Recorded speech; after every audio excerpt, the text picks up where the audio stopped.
Now, welcome to another Let's Watch Some Star Wars, where this time it's going to be the 8th and final episode of The Acolyte that I'm going to fire up and rewatch. And what I basically do here, if you're new to this, is every so often I will pause the episode, I'll put up a screenshot or two and discuss what is going on in the scene and in the story, if you're perhaps someone who isn't watching the show but wants to know what's going on anyway. And I'll talk about the good and or the bad and so on, whatever kind of comes to mind, until we have gone through the entire episode. And so, wasting no more time, let's dive right into the finale of The Acolyte.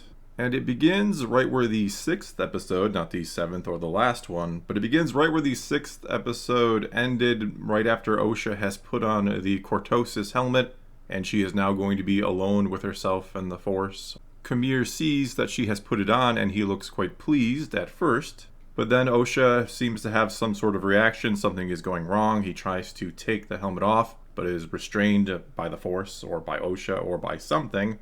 And suddenly Osha begins to pull a Mother Anastasia and starts to mess with his mind. We see his eyes go black, he gets pulled into the nether realm, where everything kind of goes gray and shady, which is what we saw happen to Torben.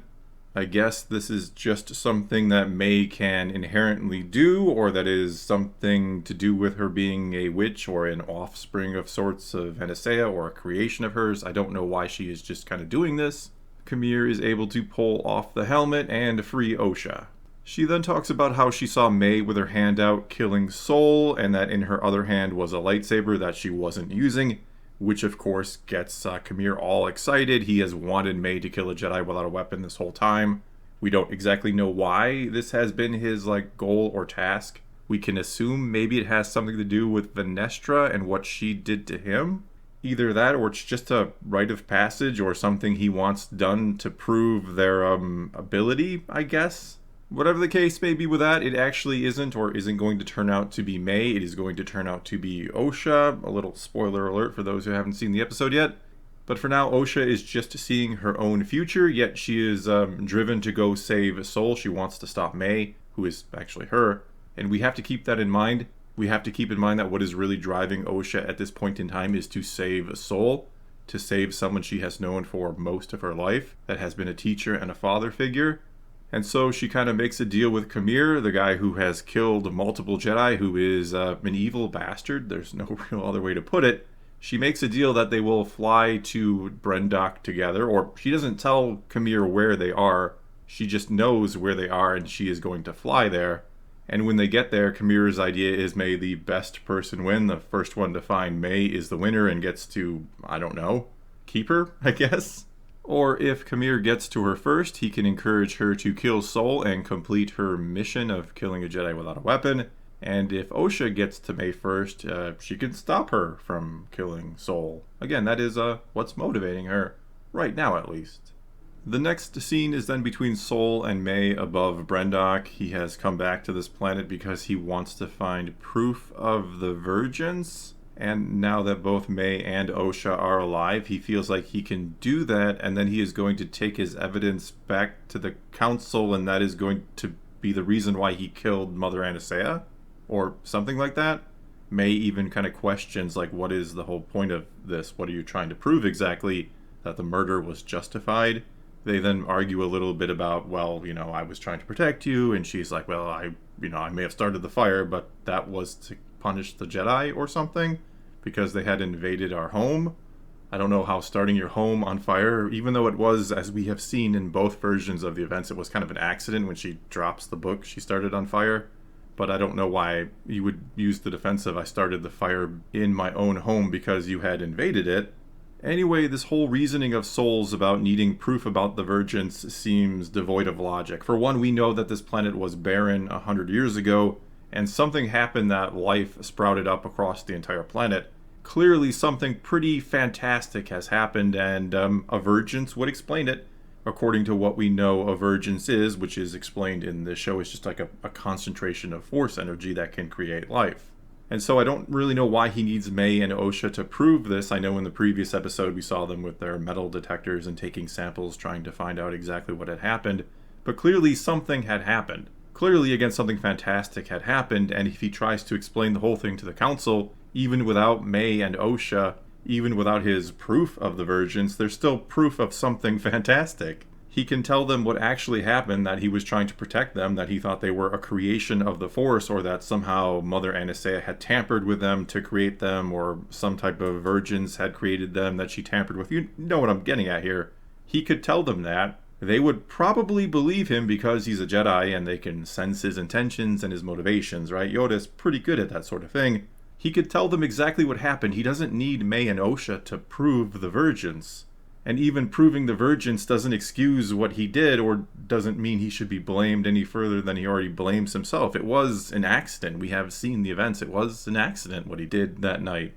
I don't know, this is all just a very strange thing that he feels like I have to come back to Brendok and get evidence of the virgins, even though the evidence is just in plain sight. The planet itself is evidence, and I don't know what having May and Osha really does to prove it. I mean, isn't just even having one of them, having May, kind of proof of something incredible, because she seems to have an extremely high midi-chlorian count? I don't know. Again, this is just so kind of contrived that they're just here because we need a location for the final encounter. But anyway, eventually May kind of picks the lock, gets herself free. She stuns Sol and makes a run for an escape ship. She gets on it just before Sol can stop her, and then a little chase ensues, at which point the strangest thing in the entire episode happens, which is really saying a lot. But for some reason, Basil, the little tracker guy, he sabotages Sol's ship.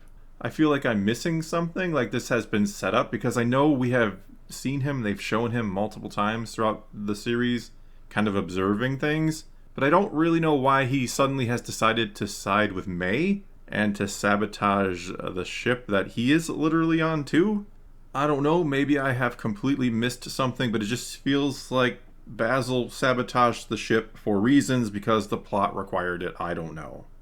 Also during this, or before this, Sol has turned his tracker back on so that the Jedi can find him, so that they can come to Brendok and he can give them their evidence or proof, though he has contacted Venestra and not the Council. For some reason, nobody ever tries to contact the Council. Venestra is just the boss of the whole Jedi Order. She handles everything. We even kind of see that in the next scene where the Senator Rayencourt, who wants to investigate the Jedi, who feels like they are kind of misusing their power. They're a religious cult, essentially, disguising themselves as the saviors of the galaxy, that they put on a good front, but actually can't really control their emotions or something. And I guess there's a track record of this that he is basing it off of, right? Because you can't just make a claim without some kind of evidence. Yet as far as we know at this point in time, the Jedi have been kind of keeping the peace for 900 years, not to mention before that, they defeated the Sith and kept the peace throughout the galaxy for, according to Obi-Wan, 1,000 generations. So it's kind of strange that he's kind of like, you guys are probably really bad, and he even says one day one of you is going to fall or turn or become a threat. And it's funny how prophetic everybody is in this show. We had it in the last episode with Mother Anastasia, about how your good intentions, she says it to Sol, that the Jedi's good intentions are going to lead to disaster or your demise one day. And here this senator apparently knows the future. Again, he's very prophetic. He is kind of predicting Anakin's fall to the dark side and how that is going to be a major problem one day. Even though currently there is no reason to believe that one Jedi falling to the dark side or becoming an issue would be any sort of problem, because you do have about 10,000 Jedi, I'm assuming, at this point in time. The reason why the Sith are able to eventually win is because they undermined the Jedi from the shadows, and apparently the Jedi let them do that, according to the show now. But that's why the Sith were able to win. The Sith cannot just, two of them go against 10,000 Jedi and win. They needed a better plan than that.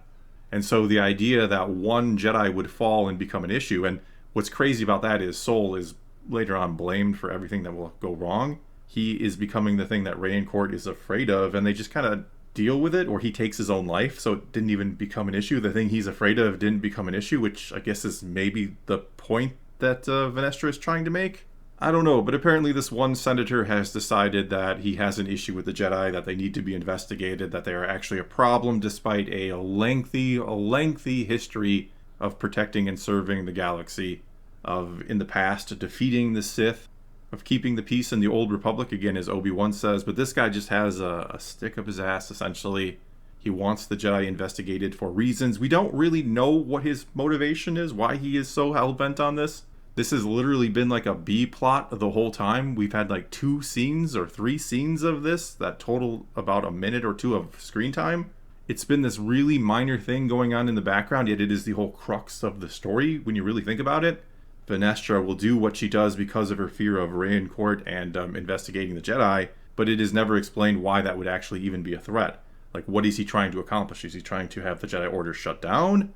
Does he want them to have more oversight from the Senate? And that is going to lead to what we see in the prequels, how they are sort of an arm of the Republic or the Senate at that time, a kind of diplomatic enforcement arm, who then becomes generals in the Clone Wars.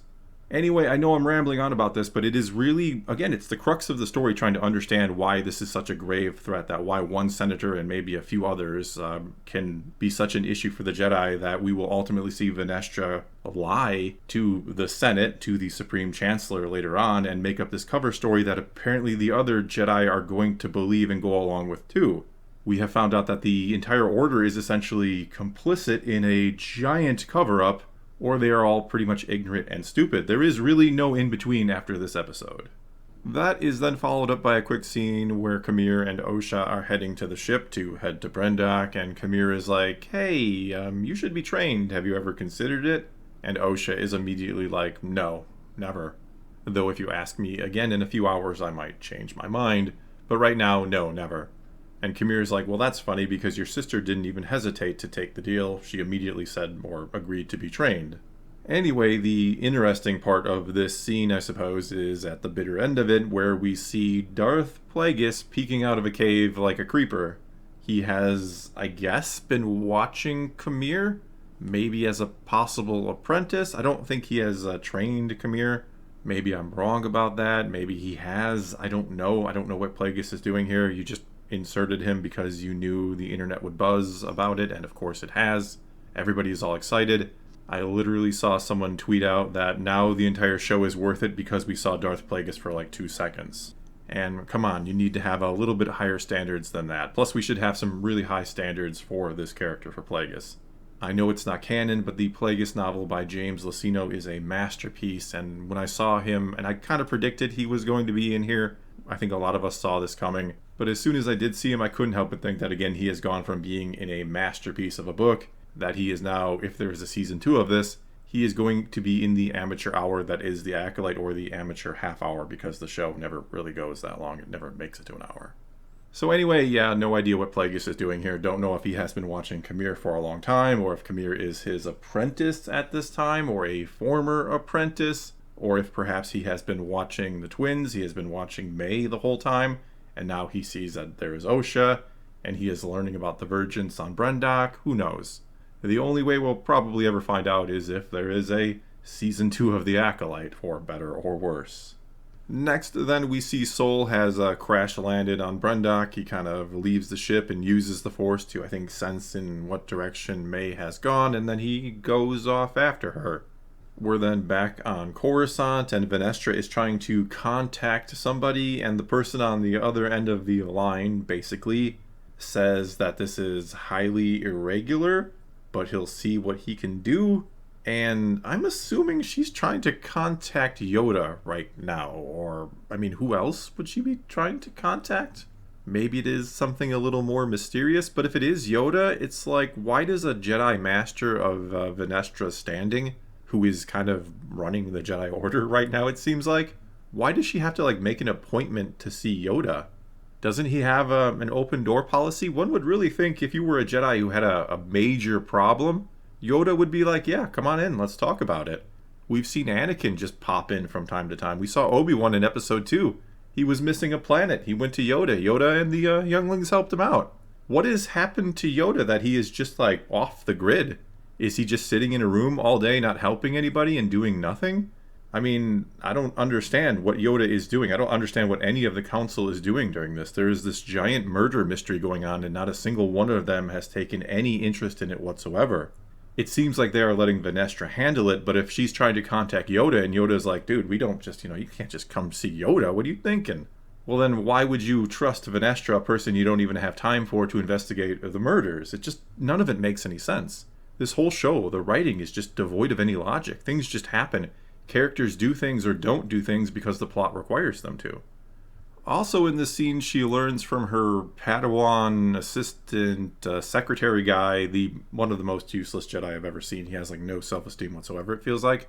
But anyway, she learns from him that Sol has turned his beacon back on and that he is on Brundock. So she's like, let's get all the Jedi together and go take him down, I guess. She has either decided he is a legitimate threat or that she is going to use him as a legitimate threat and a kind of scapegoat for this whole thing, I think.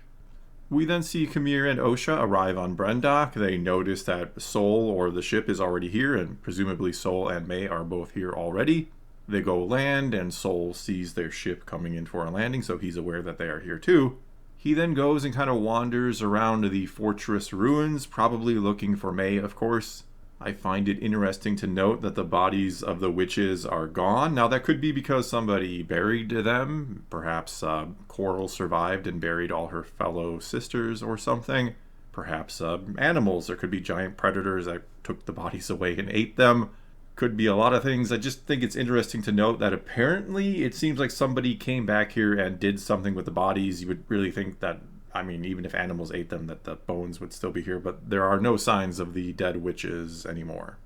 Setting that aside, Sol is again kind of just roaming around the fortress. He goes to the site of his greatest failure, to the bridge, and after he turns away from it, we see May's hand kind of come out of the pit and she climbs up out of it. Anyway, May has come to the compound for reasons. I don't know why she's here. You would really think her main goal right now would be to get away from Sol, yet she comes to the place that Sol would most likely probably look for her. Now, has she also seen the ship? I mean, she probably did see the other ship arrive. She probably knows Kamir is here and maybe believes that Osha is here as well, and maybe they can all get together and she can kill Sol without a weapon and prove herself to Kamir. Again, I don't know exactly what she is planning or trying to do here. It seems like she would just want to get away. Last time she saw Kamir was trying to kill her. So you would really think she'd be looking for a way off the planet instead of coming to the most obvious location that she would go to. Whatever, I guess. And we also see during this that Kamir and Osha do arrive at the compound, and they go to the front door. And Osha is like, well, we got to get this elevator to work because it is the only way in unless you want to climb. And then we hear Kamir say as he sort of disappears, "Are you sure?" And he is, of course, gone, and moments later he will be inside the compound. So he probably knows about the back door too. Maybe May told him about it once upon a time. I don't know. Anyway, Osha has a little trouble. She is a mechanic, so she has a little trouble getting the control panel to work. She fixes it. Now, I kind of remember the reactor blowing up 16 years ago, so I guess this is a backup generator that is going to function and make the elevator work. Next, then, I'm once again kind of left scratching my head, wondering why things are happening, because we have Kamir attack Sol, even though he came here because he wanted to, or seemed very intrigued by the prospect of May killing Sol without a weapon. So why would he attack Sol and potentially kill him, or be killed by him, instead of just letting May do her thing and kind of slinking around in the shadows like he has done before? I'm not sure why he wanted to get involved in this other than we needed a cool lightsaber battle. And sure, it was a pretty good lightsaber battle. It wasn't bad. Some of the slow motion stuff, I don't know that it looked so good or worked so well. I kind of just prefer real-time fights than all this kind of slow down stuff. I also can't help but feel like the lightsabers just don't look quite right. It's a minor nitpick, it's maybe a me thing, but I kind of prefer the way they look in the prequels, where they were done in post instead of the glow sticks they end up looking like here in this show and others. Either way, while Sol and Kamir are fighting, Osha and May confront each other, and Osha is like, "You are the reason I couldn't become a Jedi. It was because of you and my inability to control the negative emotions that come from hating you that I failed to be a Jedi." And May is like, "No, actually it is Sol's fault. He is the one who killed our mother. I saw him do it. He is the reason why you failed as a Jedi. It is not your fault." And of course the reason why Osha is going to fall to the dark side is because of the Jedi. I kind of figured we'd see something like that from the very start. And so Osha doesn't want to believe her, and the two get into a bit of a fist fight. We're then back with this Sol and Kamir fight, and we see the Jedi ship show up, and Sol is like, now you're in trouble because I got reinforcements. He doesn't exactly say that, but it's kind of implied. And Kamir is like, actually they're not here for me, implying they're here for you. Somehow Kamir knows there's going to be a big cover-up, that the Jedi or Vanestra is in charge of the investigation and that she will not let the truth come out or something. Moving on though, both fights continue. Both the fight between Sol and Kamir continues and the fight between Osha and May, though at one point May ditches the fight and at another point Sol is able to destroy or slice up Kamir's lightsaber and gets him at saber point. He just kind of sits there for a little while until May shows up and is able to just disarm Sol to take his lightsaber. Sol literally goes toe-to-toe with Kamir, who has been proven to be a pretty formidable opponent. He manages to defeat him, but as soon as May shows up, he is just disarmed in like 3 seconds. This is then when May starts to demand a confession out of him, even though like a few hours ago, the day before, whatever it might be, Sol literally told her the whole story. He told her how he had indeed killed her mother and why, all the reasoning, how the incident on the bridge happened, how he regretted not being able to save both of them. He told her that whole story, and yet he is going to fall for this. He is going to fall for it and confess to killing Osha and May's mother right in front of Osha. But before any of that happens, we learn here that Osha and May are the same person, or that Mother Anastasia was so powerful with the Force, one of the most powerful beings in the history of the galaxy, Sol says, that she was able to create life.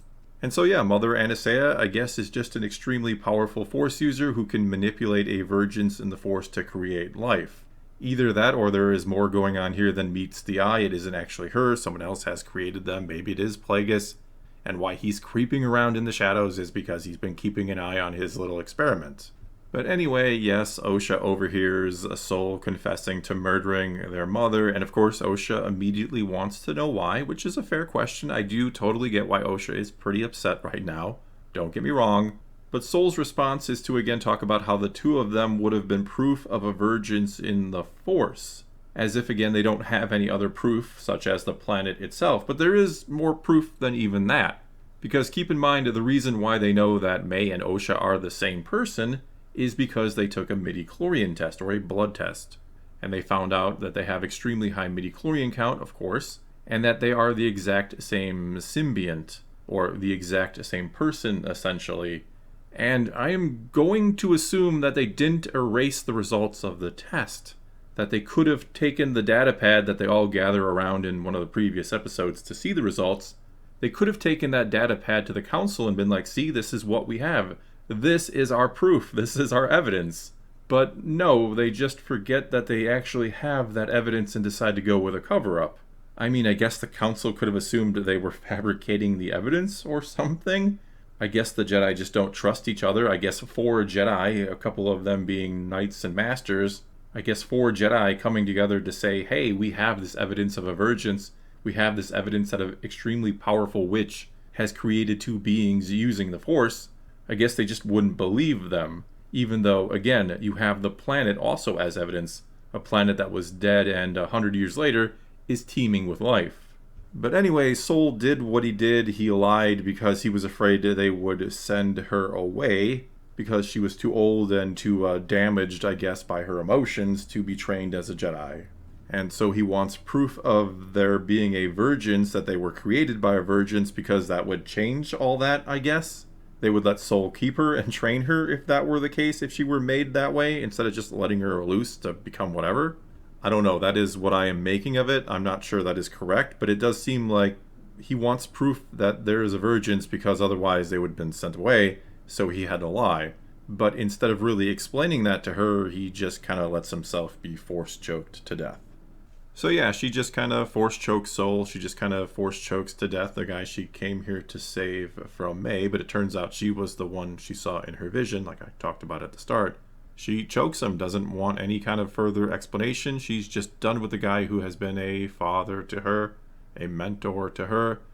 And yeah, I get it. That's kind of how the dark side works. I don't have a ton of problems with her being kind of consumed by it at this point and doing something she maybe immediately regrets afterwards when she realizes what she's done. Kind of like how Anakin, after he turns on Mace Windu, he has that moment where he's like, oh my god, what have I done? Instead, she's kind of sad about it. I think Amanda Stenberg just doesn't have the emotional range to pull off this scene. I'm sorry to say it. I'm not trying to be mean to her, but I don't think she had the acting chops to really sell this, and it kind of comes off as flat. Also during this, she bleeds the Kyber crystal, which is actually a concept I don't hate from the new canon, that a Sith or a dark side user can kind of corrupt a Kyber crystal. It's a fine concept. I think the problem here is that she kind of does it accidentally, which implies that if you get angry enough, it's just going to kind of happen, which if we go back to, say, episode 2, and I mean episode 2 as in Attack of the Clones, not episode 2 of this show, but you would really think Anakin would have accidentally bled his crystal when he was slaughtering the Tuskens right after his mother died. I could even see him looking at the red saber and saying, Obi-Wan's going to kill me for this one. Alright, so next up we see the Jedi land on the planet. We see that as soon as Venestra sets foot on the soil of Brendok, she can feel something, and she says, you. And at that exact same moment, Kamir seems to get that oh crap mom's home look on his face and puts his helmet back on in order to hide himself in the Force. But it is too late. She knows that he is here, that is basically what she says. And we can only assume that this is a former Padawan of hers. That when Kamir talked about being a Jedi a couple episodes back and having a bad experience with a master, this is what he is talking about, and that the scar on his back matches the whip that Venestra uses, and that something big has gone down between these two, something that has turned Kamir to the dark side. Also here we see that Basil talks to the Padawan of Venestra, and Basil knows a lot of stuff here. He knows what has happened with May and Sol and a lot of other things. He was there on Kofar when the other Jedi were killed by Kamir or by the Sith or whatever he would think it was. The red lightsaber wielding guy. And so again, he knows a lot of stuff. I am really wondering how Venestra is going to get away with this cover-up. There are so many people, as I tried to talk about in my quick review last night, there are so many people that would either know the truth or look into matters when a bunch of Jedi disappear. And when one Jedi, when Sol gets accused of basically killing them all, there would be so many people in the temple talking about this, looking into this, that would have contradictory evidence, like the fact that Yord's Padawan was there when they went to arrest Osha, and she would of course know that there is a twin involved, that May is actually the killer. She would know that Sol couldn't have been the killer. Many of the Jedi would know Sol wasn't the killer of Endara because he was on Coruscant in the temple at the time. There is just so much evidence out there that it doesn't make any sense whatsoever that the Jedi, or none of the Jedi, are able to piece anything together, or that they all just go along with this big conspiracy. But anyway, trying to move this along a little bit, May then shows Osha how she initially escaped, or how she survived falling down the hole all those years ago, and apparently she was sucked through a tunnel. I don't know how that really makes sense. I think they're kind of trying to compare it to Luke in The Empire Strikes Back, when he fell and kind of got sucked into a tunnel, which gradually kind of turned into a bit of a slide for him before being dumped out the bottom of Cloud City and then needing to be rescued and all that. And though the tunnel does look vaguely similar to the one in Empire Strikes Back, but there's no gentle slope this time. If she got sucked into this thing, she would have been blown right out the other side, I feel like, and probably hurt if not killed. But whatever, I will let that, no pun intended, I'll let that slide. Anyway, the other Jedi, led by Venestra, show up at the fortress, and when they were landing, I guess none of them noticed any of the other ships that were landed nearby. They had the beacon which led them to the planet, but they didn't actually find his ship or find, again, any of the other ships in the area. Because if they had, maybe you take some of those dozen or so Jedi you have and go and secure those ships, or at least search them. Especially when you get to the fortress, you decide you want to set up a perimeter, because you're worried about who might have escaped. So yeah, just more incompetency and stupidity out of the Jedi here. Venestra and the other Jedi are searching the compound when they come across the body of Sol, which is when she tells them to go set the perimeter and all that. We see that Kamir is kind of in the shadows watching Venestra with Sol's body, and when she did send all the other Jedi away to form that perimeter, she told them to use the tracker to, of course, track down May and or Osha or whoever she thinks is here, probably May. That's just something to keep in mind when it comes to the big cover-up that is impending. That many Jedi would know May is or was the prime suspect before Sol apparently did it and killed himself. So yeah, May then shows Osha where she went that fateful night after she survived the fall, which is to the Bunta tree, which we saw at the end of that third episode. I initially kind of thought maybe she respawned there, that she was reformed by the Virgins, but turns out she just survived and went there and waited for Osha, who never showed up. Osha is very sorry. She's sorry that she didn't believe May, and the two sisters kind of make up. Never mind the fact that May did kind of start all this by killing Master Indara, and I guess that's okay now because Osha has killed Sol. They now have something to, again, kind of bond over, that they are murderers. They then start reciting their I am with you, you are with me. We're kind of one little nursery rhyme, and it is May who's like, who actually taught us that? Which I am assuming is supposed to be a clue about who actually created them is the one who taught them that, which I don't really think was Mother Anastasia. I think, again, if we get a season 2, it is going to be revealed that, yes, they were created by Darth Plagueis, and maybe he told them or taught them the rhyme. I don't know. Kamir then finds the two of them by the tree, and he's like, hey, if I can find you, the Jedi can find you, they won't be far behind. So Osha is like, what are we supposed to do? And May is like, well, what do you want to do, Osha? And initially Osha is like, I'm going to still go to the Jedi, but then they're like, both Kamir and May are like, no, you can't do that. The Jedi killed our mother. They're going to kill you if you go turn yourself into them. And Osha is just like, yeah, you're right. I want to instead train with Kamir as long as Kamir will let you, May, go. And what does May exactly want? Does May still want to train with Kamir or not? Has she given up on that? She's flip-flopped so many times, it's hard to know what exactly May even wants anymore. I guess she just wants Osha to be happy because she is willing to stay behind and have her mind wiped so that the Jedi, when they capture her, won't be able to get anything from her.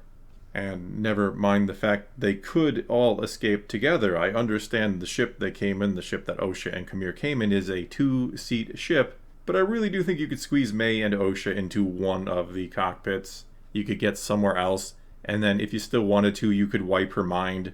Instead of wiping her mind here and leaving her to be captured by the Jedi, who will imprison her or do something along those lines to her. They're not just going to let her go because she forgot everything. They may even try to repair her mind and try to get something out of it about the Sith or about where Osha might be. Not that they would even know to be looking for Osha. Osha, as far as anybody at the Jedi Order that is still alive knows, is very much innocent. I guess maybe Venestra sensed that Osha did some bad stuff, because she does seem to have the ability to just go to a place and see everything that happened there.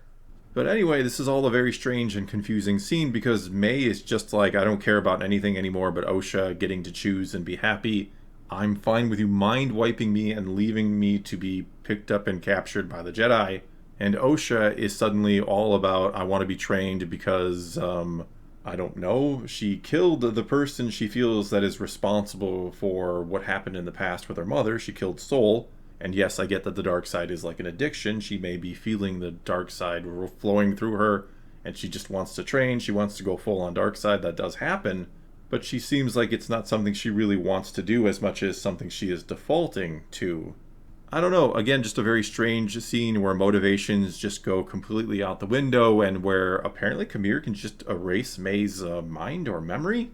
Is that because she's allowing him to do it? Is that part of the reason why he is able to just do this? I don't know. But yeah, they leave May behind, and she gets picked up by the Jedi, who are very confused about why she doesn't seem to remember anything.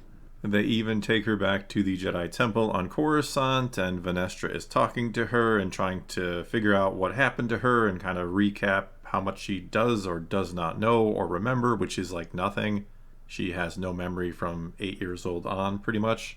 And ultimately, she kind of blames it on Sol. She says the Jedi failed you, and that, poor girl, we're gonna help you, but first you need to help me find someone, an old pupil of mine who turned to the dark side.